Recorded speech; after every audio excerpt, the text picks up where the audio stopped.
The Great Exile. The grand chamber of the Galactic Council stretched impossibly high, its crystalline walls reflecting the light of 1,000 stars. Representatives from 47 civilized species sat in perfect circles, their forms ranging from the ethereal luminary to the massive stone-like Krogan. At the center of it all stood Captain Elena Rodriguez, her human features looking small and insignificant compared to the alien beings surrounding her. High Chancellor Zephyros of the Luminary floated above his designated platform, his translucent form pulsing with angry light. His voice echoed through the chamber with the weight of absolute authority.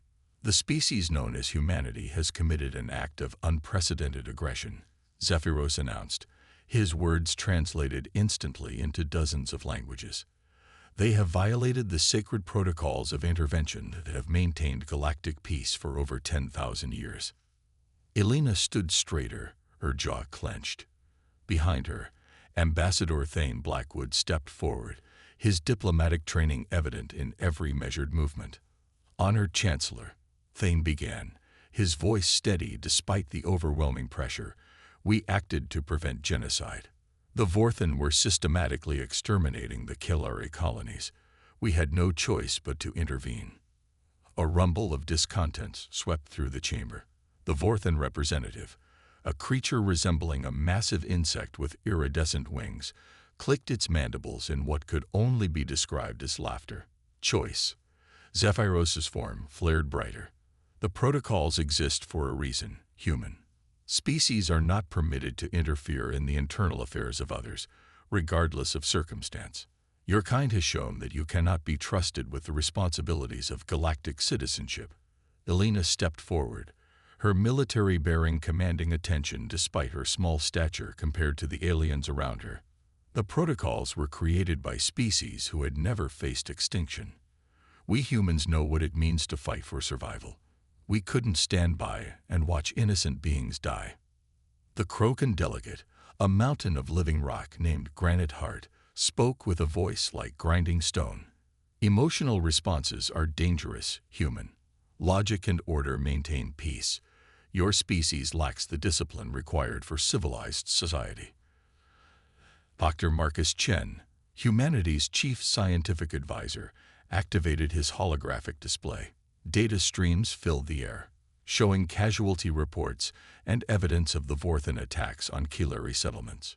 "The data is clear," Chen said, his voice carrying the weight of his years of research. "Without our intervention, the Kelari would have been extinct within 6 standard months. We saved an entire civilization." The chamber erupted in angry chittering, growling, and other sounds of alien discontent. Species after species rose to condemn humanity's actions. The ethereal confederation called humans dangerously unpredictable. The Silicon Collective declared them emotionally compromised. The Hive Worlds pronounced them evolutionarily inferior. Zephyros raised his luminous form, and silence fell like a physical weight. "The Council has deliberated. By unanimous vote, humanity is hereby exiled from civilized space. All human vessels, colonies, and installations must withdraw beyond the void sector within 1 standard year. Any human presence in Council space thereafter will be considered an act of war." Elena felt her heart stop. The void sector was a region of space so hostile that even the most adventurous species avoided it entirely. Gravitational anomalies, unstable stars, and radiation storms made it barely habitable. It was essentially a death sentence for her entire species. "You're condemning billions of innocent people," Elena said, her voice carrying across the silent chamber. "Our children, our elderly, our civilians who had nothing to do with our military actions." "That is the consequence of your species' choices," Zephyros replied coldly. "Perhaps isolation will teach humanity the value of restraint." Ambassador Blackwood stepped forward one final time. "History will judge this decision. Chancellor, we tried to prevent genocide, and you exile us for showing compassion. The galaxy will remember what happened here." The luminary's form pulsed with dismissive light. "The galaxy will remember that peace was preserved through decisive action. Guards, escort the humans from the chamber." As they were led away, Alina caught sight of the Kilari representative, a small, amphibious being whose large eyes were filled with tears. The creature mouthed a single word in broken standard: sorry. The human fleet gathered at the edge of the void sector 1 year later. Thousands of ships of every size and purpose formed a massive convoy stretching across space. Colony ships carried entire populations, their holds packed with everything humanity could salvage from their former worlds. Military vessels provided escort, their crews grim-faced and determined. Alina stood on the bridge of the flagship Defiance, watching the swirling chaos of the void sector ahead. Gravitational anomalies twisted space itself, creating beautiful but deadly light displays. Unstable stars flickered like dying candles, their radiation output wildly unpredictable. Final count. Admiral, reported her aide, Lieutenant Sarah Park. Alina had been promoted after the Exodus began, now serving as Supreme Commander of all human forces. 43 million souls, Alina said quietly. Every human in the galaxy, forced into exile because we dared to save lives. Dr. Chen approached, his tablet displaying sensor readings from the void sector. The region is even more dangerous than we thought. The radiation levels alone will require significant adaptation. We'll need to modify our ships, our habitats, our very biology to survive here. Alina nodded, her expression hardening with resolve. Then that's what we'll do.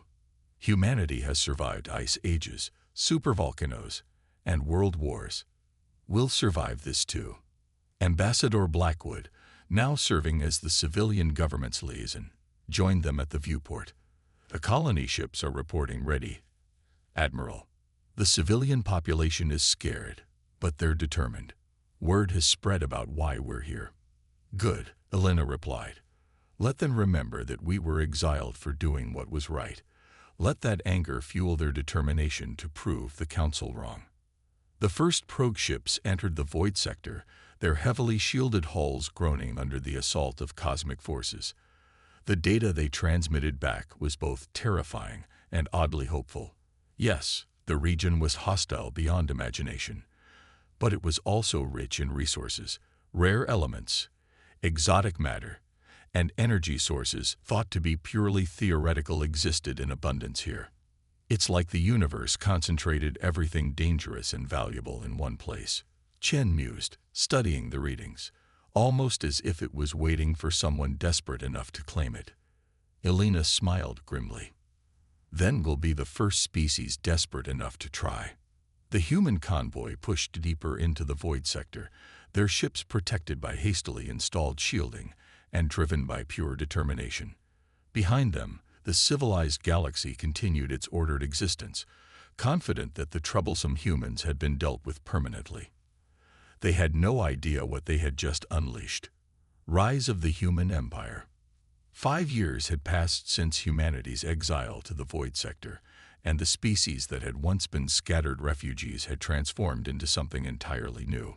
Admiral Alina Rodriguez stood on the observation deck of the massive space station New Horizon, watching the construction of humanity's latest achievement. The shipyard stretched for kilometers, its scaffolding alive with the movement of human workers and automated systems. The vessel taking shape within was unlike anything the galaxy had ever seen. Built with materials forged in the heart of unstable stars and powered by exotic matter extracted from gravitational anomalies, it represented humanity's complete mastery of their hostile new home. The Prometheus is ahead of schedule, reported Captain Sarah Park, now serving as Alina's chief of staff. Dr. Chen's new fusion matrices are performing beyond all expectations. Alina nodded, her eyes reflecting the ship's gleaming hull. The Prometheus was the flagship of humanity's new fleet, incorporating technologies that the Council races had deemed impossible or too dangerous to pursue. Humanity, with nothing left to lose, had pursued them all. Dr. Marcus Chen approached, his appearance dramatically changed from the soft academic who had stood before the Galactic Council years ago. Life in the void sector had hardened him, as it had all humans. His eyes held the sharp intelligence of someone who had learned to turn impossibility into opportunity. Admiral, "We've received confirmation from the Kilari delegation," Chen reported. "They're requesting formal alliance status." Elena smiled.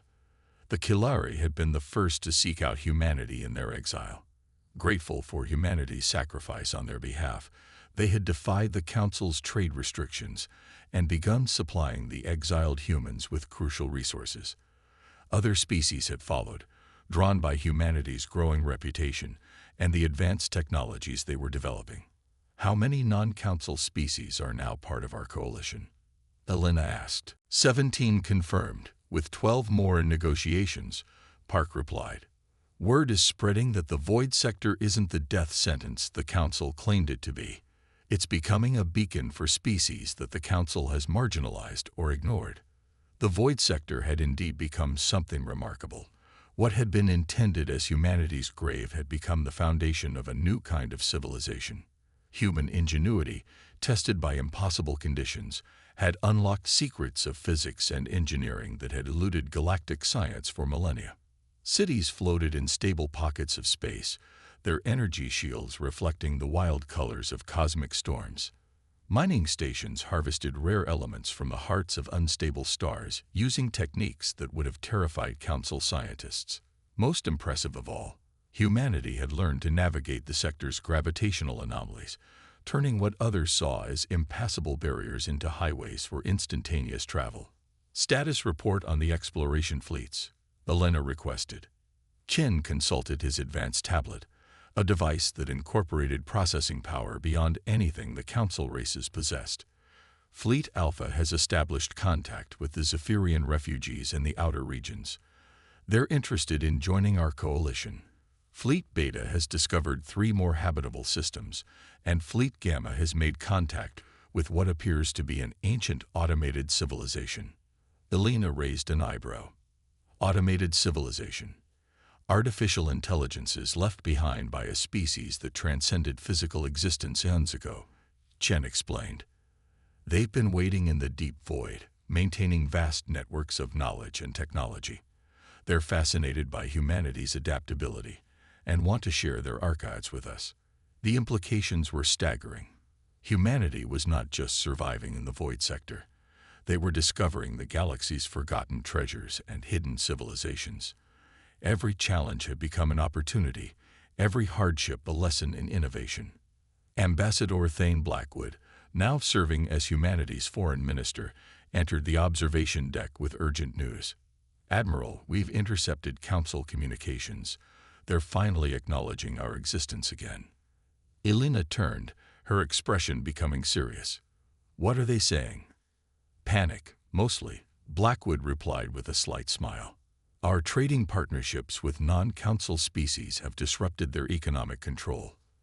Our technological advances are making their systems obsolete. Several Council species are questioning whether the exile was wise. And High Chancellor Zephyros, still maintaining that humanity is a dangerous aberration that must be contained," Blackwood said, "but his support is weakening. The Krogan Collective has withdrawn from the unified stance, and even some luminary factions are calling for reconsideration." Elena walked to the viewport, gazing out at the incredible sight of humanity's new civilization. Ships of revolutionary design moved between installations that defied conventional physics. Human children played in parks that existed in stable pockets of spacetime, their laughter carrying across communication networks that spanned impossible distances. "Contact the Council," Elena said finally. "It's time to return to civilized space."